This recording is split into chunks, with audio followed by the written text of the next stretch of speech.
ये रक्तपात शांति और अहिंसा की नीति पर चलने वाले उन्हीं गांधी जी के कारण हुआ जिन्होंने अपने प्रत्येक भाषण और लेख में क्रांतिकारियों की निंदा की।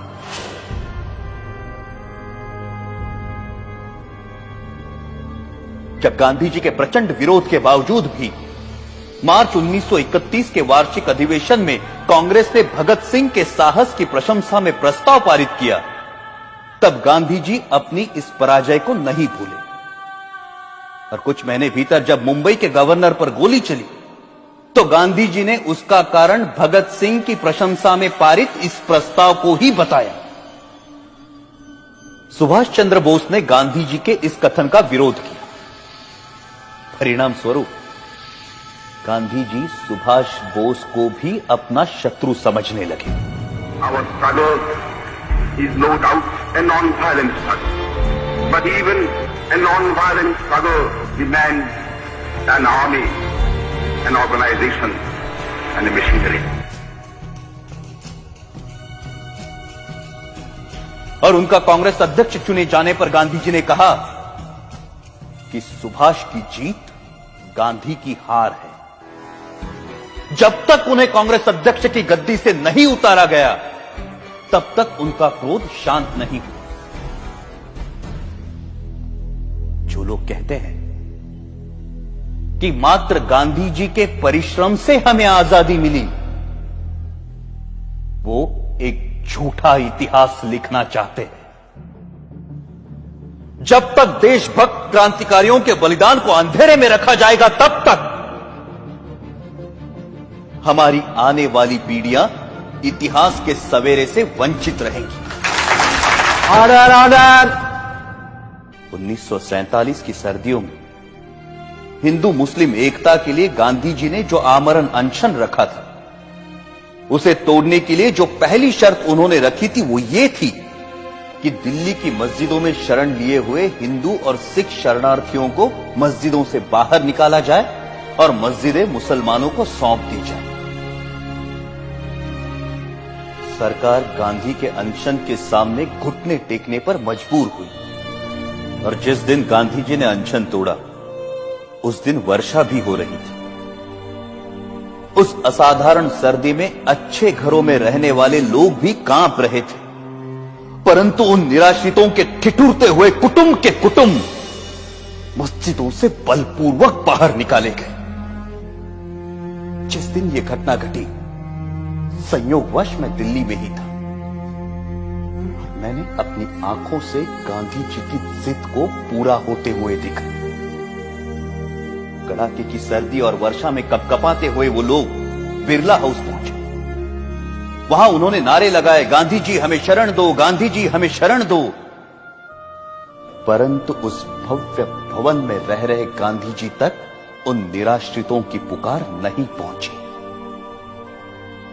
ये मर्मस्पर्शी दृश्य जिसे देखकर कठोर से कठोर मनुष्य का हृदय भी द्रवित हो जाए, मैंने स्वयं अपनी आंखों से देखा है। क्या उन निराश्रितों ने अपनी मर्जी से उन मस्जिदों में डेरे डाले थे? क्या गांधी जी को उन विषम परिस्थितियों की कल्पना नहीं थी जिनसे बाध्य होकर वो बदनसीब उन मस्जिदों में शरण लेने को मजबूर हुए थे? यदि उन मस्जिदों को खाली कराया जाना उचित था तो पाकिस्तान के मंदिर खाली कराकर हिंदुओं को सौंपने की मांग गांधी जी ने क्यों नहीं रखी? यदि वो ऐसा करते तभी यह सिद्ध होता कि गांधी जी निष्पक्षता से हिंदू मुस्लिम एकता के इच्छुक थे। परंतु गांधी जी ने पाकिस्तान और वहां के मुसलमानों के सामने अपना अनशन खोलने के लिए एक भी शर्त नहीं रखी, क्योंकि अपने अनुभव से उन्हें मालूम था कि उनके अनशन का जिन्ना और उनके अनुयायियों पर कोई असर नहीं पड़ता। गांधी जी ने अपने अनशन से भारत सरकार द्वारा पाकिस्तान सरकार को 55 करोड़ रुपए ना देने के निर्णय को भी पलटवाया, जबकि उन्हें भली भांति पता था कि इस रकम का प्रयोग पाकिस्तान भारत के विरुद्ध चल रहे युद्ध में अपनी विजय के लिए करेगा। वो अनेकों बार जिन्ना से मिलने गए और सदा उन्हें जिन्ना भाई अथवा कायदे आजम कहकर संबोधित किया। लेकिन एक भी ऐसा अवसर नहीं आया जब जिन्ना ने उनसे सहयोग की इच्छा प्रकट की हो। गांधी जी की जिस आध्यात्मिक शक्ति और अहिंसा की महिमा का सब जय जयकार करते हैं, वो जिन्ना की दृढ़ता के सामने नपुंसक सिद्ध हुई। जब गांधी जी को यह दिखाई दे चुका था कि वो अपनी आध्यात्मिक शक्ति से जिन्ना को प्रभावित नहीं कर सकते, तो उन्हें अपनी नीति का पुनर्मूल्यांकन करते हुए किसी दूसरे नेता को जिन्ना और मुस्लिम लीग से निपटने का कार्य सौंप देना चाहिए था। परंतु व्यक्तिगत महत्वाकांक्षा राष्ट्रहित पर इतनी भारी पड़ी कि राष्ट्र के दो टुकड़े हो गए।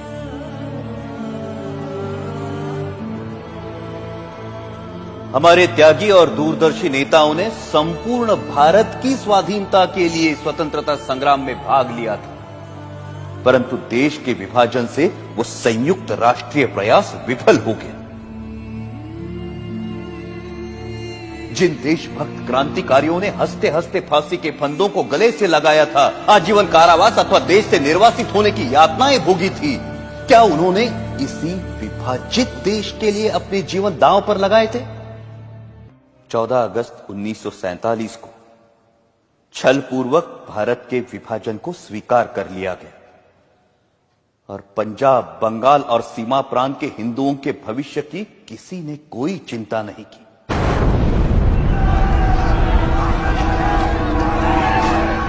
करोड़ों हिंदुओं को मुसलमानों की दया पर छोड़कर गांधी जी कहते रहे कि हिंदुओं को पाकिस्तान छोड़कर भारत पलायन नहीं करना चाहिए।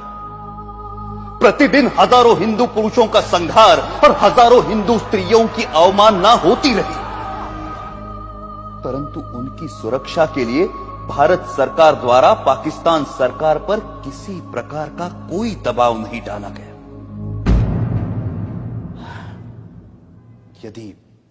यदि समाचार पत्र पाकिस्तान में हिंदुओं पर हो रहे अत्याचार के संबंध में कुछ लिख देते तो उसका अर्थ यह लिया जाता है कि समाचार पत्र हिंदू और मुसलमानों में मतभेद फैलाने का काम कर रहे हैं और उन पर प्रेस इमरजेंसी एक्ट की धाराएं लागू कर दी जाती हैं।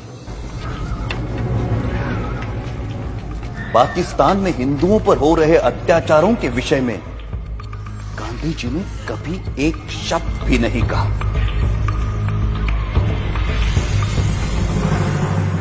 ये कहना अनुचित नहीं कि पाकिस्तान में हिंदू जाति और हिंदू संस्कृति को मिटाने के लिए जो अत्याचार हो रहे हैं, उसका मूल कारण गांधी ही है।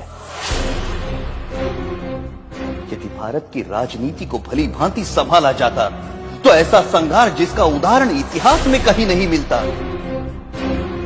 कभी भी घटित ना हुआ होता।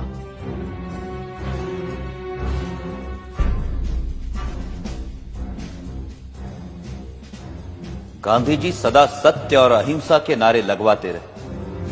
कोई भी समझदार व्यक्ति इन नारों को बुरा नहीं कह सकता, परंतु यह आशा करना कि जीवन सदैव ऐसे उच्च आदर्शों के अनुसार चलेगा, एक दिवा स्वप्न है। वास्तव मुझे स्पष्ट दिखाई देता था कि यदि मैंने गांधी जी का वध किया, मैं जड़ मूल से नष्ट कर दिया जाऊंगा। लोग मुझसे घृणा करेंगे और जो सम्मान मुझे प्राणों से भी प्रिय है वो नष्ट हो जाएगा। मैं अवश्य मरूंगा, परंतु देश अमर होगा।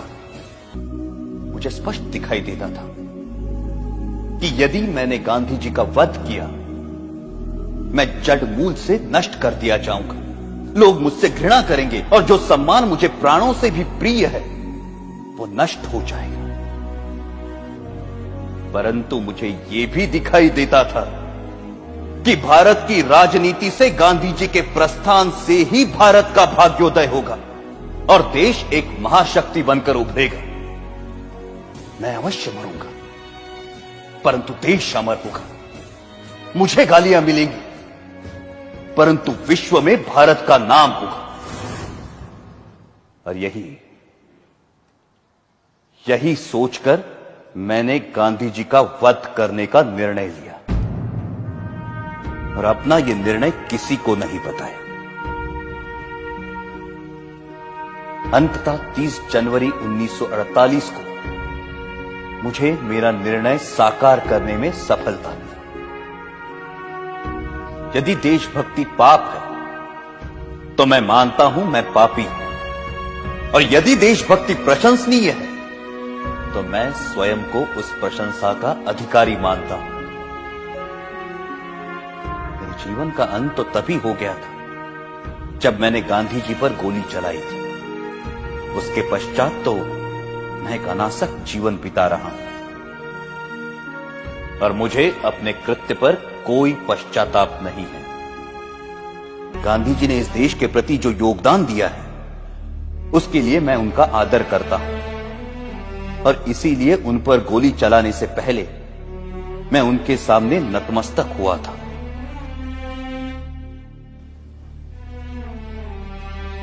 मेरी ना किसी से कोई दुश्मनी है और ना किसी के प्रति कोई दुर्भावना। आप मेरे बयान को जिस प्रकार देखना चाहे देखें, और अपनी भावना के वशीभूत जो कार्य मैंने किया है उसका जो दंड मुझे देना चाहे दे। मैं किसी प्रकार की कोई दया नहीं चाहता। मैं ये भी नहीं चाहता कि मेरी ओर से कोई दया की याचना थी। इस अभियोग में मेरे साथ कई लोगों को षड्यंत्रकारियों के रूप में शामिल किया गया है। इस बारे में मैं पहले भी कह चुका हूं कि इस कार्य में मेरा कोई साथी नहीं है, और केवल मैं ही इसका उत्तरदायी हूं। अंत में मैं ये कहना चाहता हूं कि जो वक्तव्य मैंने दिया है वो सत्य और शुद्ध है। इसमें प्रस्तुत प्रत्येक बात संदर्भ ग्रंथों को देखकर तैयार की गई है। मैंने ये लंबा वक्तव्य इसलिए नहीं दिया कि लोग मेरे कार्य को सराहें, बल्कि इसलिए दिया है कि लोग मेरे विचारों को भली भांति जान जाए और किसी के मस्तिष्क में कोई भ्रांत धारणा न रहे। भगवान करे हमारा देश फिर अखंड हो और भारतीय उन विचारों का त्याग करे जो अत्याचारी के आगे झुकने की प्रेरणा देते हैं। यह सत्य है कि मैंने सैकड़ों लोगों के बीच दिन के समय गांधी जी पर गोलियां चलाई, परंतु मैंने भागने का प्रयत्न नहीं किया और ना ही स्वयं पर गोली चलाई। मैंने कानून के सामने आत्मसमर्पण किया, क्योंकि मैं अपने विचारों को खुली अदालत में प्रकट करना चाहता था। आलोचनाओं के बावजूद मैंने जो कृत्य किया है उसके नैतिक पक्ष पर मेरी आत्मा कभी भी विचलित नहीं हुई, और मुझे किंचित भी संदेह नहीं कि सच्चाई और ईमानदारी से इतिहास के इस अध्याय को जब इतिहासकार लिखेंगे तो वो मेरे कार्यों और उसके परिणाम का सही मूल्यांकन करेंगे। मेरा वक्तव्य अब समाप्त हो चुका है। आपने इसे ध्यान से सुना और सुविधाएं दी, उसके लिए मैं आपका कृतज्ञ हूं।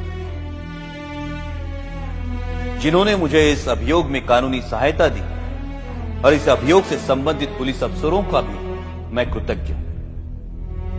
जेल के अफसरों को भी सद्व्यवहार के लिए धन्यवाद। अखंड भारत अमर रहे।